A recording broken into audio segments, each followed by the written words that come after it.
Well, for more insight on this, we're joined by the geopolitical analyst Elyader, live from Isfahan. So thank you so much and welcome back to Asia One News. How significant is the public turnout to Ayatollah Khamenei's funeral for the Iranian government? Thank you for having me once again. Immensely significant.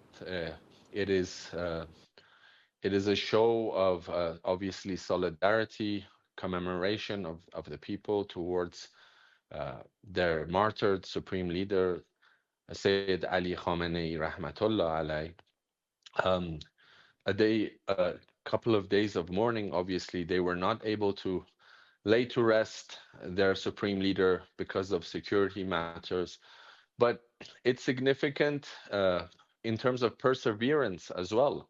Why do I say perseverance? Because this was not the first night or day that they came out to support Sayyid Ali Khamenei and the Iranian revolution that he stood for, the resistance that he stood for. It was every night for the last 80, 90, 100 nights, 2, 3 months, even during the war. Iranians, I myself, while walking to the uh, ceremonies for Mujtaba Khamenei in Esfahan, in the main Nakhshe Jahan Square, where people were pledging their allegiance to Mujtaba Khamenei. They were met with rockets at the governor's office very close to the Nakhshe Jahan Square. But their response was holding their fists held high, just like the last couple of days, their flags held high. And this perseverance continued, this spirit of resistance continued, and it culminated in the immense, massive um, million man show that they showed in commemoration for the late Ali Khamenei. They turned out in numbers, and they stamped their approval on the Iranian Revolution and what it stood for. So why do you think that such a vast Iranian public were mourning the death of Khamenei when the US and Israel claimed that there was internal riots in Iran against the Islamic Republic? What does this contrast tell you? Uh, the contrast continues to tell us that the false lies of a narrative that the and even the minority opposition groups, maybe supported by the puppet crown prince or clown prince, I should say, Reza Pahlavi, that were feeding these false narratives of riots in Iran.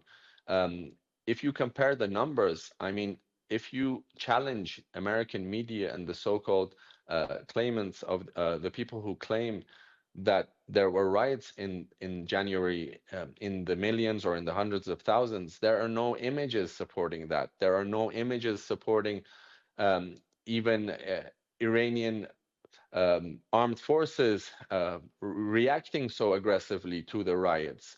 The numbers were propped up of 40,000 dead during the riots, but the actual numbers were 3,000. They were claiming numbers comparable to D-Day, comparable to the Gaza genocide. But all these narratives collapsed. These American media narratives and lies, both in terms of their military operations during the 40-day war, during the 12-day war, and in terms of, in general, public rhetoric that they claimed was existing in Iran, all of them collapsed by the show out and the show of the Iranian population every night after the war of aggression was started, on the streets, on every square and corner. There's plenty of footage. And Iran, unlike a country like Israel or even the Americans, does not hide narratives. And the American government is well known for redacting the Epstein files. So we do not take claims from an Epstein regime, from a regime that redacts the Epstein files, redacts their Kennedy files, from the Israelis who do not allow journalists into Gaza or the West Bank to show the reality on the ground. Why would we take that seriously? I don't think the world takes that seriously. But in reality, the show out and the public show of support in the last couple of days, especially, was mind-boggling. The people who came out in waves, in human waves, to support Imam Khamenei, and this is not ending today. They're following his body, the body of his family, to Qom, and then it will be these waves will follow and support Imam Khamenei and show their and honor Imam Khamenei's memory in Najaf, in Karbala, in Iraq. His legacy is and support will be shown to the world until he is laid to rest in Mashhad at the end of the week. So I don't think we need to focus too much on the American reporters in and Israeli narratives in the area. Everybody who's been allowed to cover these events in Iran has everybody's out there to support, and the numbers are massive. And so, beyond the mourning, what political purposes do these funeral ceremonies actually serve? Uh, Obviously, any kind of popular support serves immense political gains, serves immense political goals. To have a stamp of approval, a public stamp of approval, to have your population backing your goals means you have a healthy country moving forward. Uh, but this was realized even during the 40-day war, during the 12-day war. If Iran did not have such public support, such massive waves of human support amongst its population, asking for vengeance, asking for retaliation, asking for their rights to be observed, asking for a region that American and Israeli goals and hegemony are stopped, to stop brutalizing the regions, to stop taking the region's resources, and to stop pressuring and coercing regional players to meet their evil hegemonic gains. So when you have the Iranian people supporting their government, the only government, perhaps one of the few governments that resists this line of hegemony, it's immense. It allows for Iranian armed forces to achieve military gains with confidence, as they already did.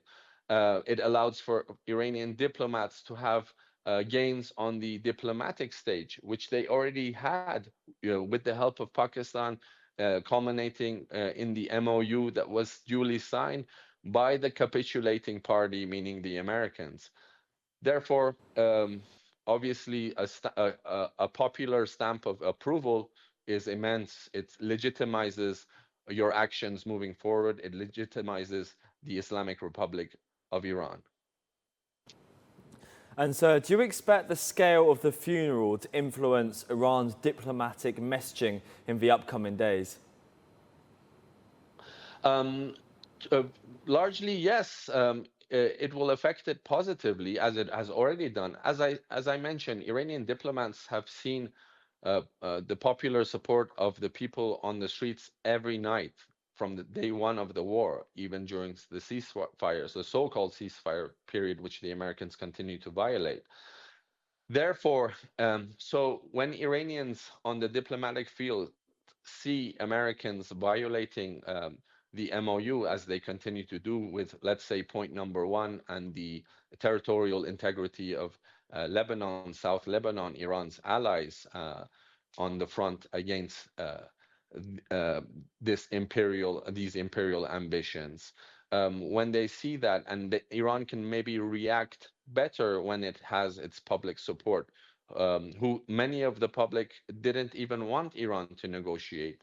They were offended that how can such an Epstein regime have the audacity to kill such a spiritual leader and such a man. Therefore, on the diplomat as well, they had the popular support to achieve the MOU. When they see this turnout for the ceremonies of the late Imam Khamenei, they will only be motivated to move forward stronger than before. There might be a small a sticking point, a small reality during the ceremony. Many were waving red flags, even targeting Trump for vengeance. Perhaps they should have been targeting Netanyahu more, who dragged Trump into this war. But in general, this corrupt, morally corrupt regime that commits war crimes, whether it's the Israelis or the Americans, these red flags are something that the Iranian government and military forces need to take into consideration. Yes, Iran has perhaps achieved its vengeance on the field, and Iranian people will see perhaps a country that, like the Americans, who collapse in a way, even in terms of their administration, by so many of the firings of their military class, the resignations of the likes of Joe Kent.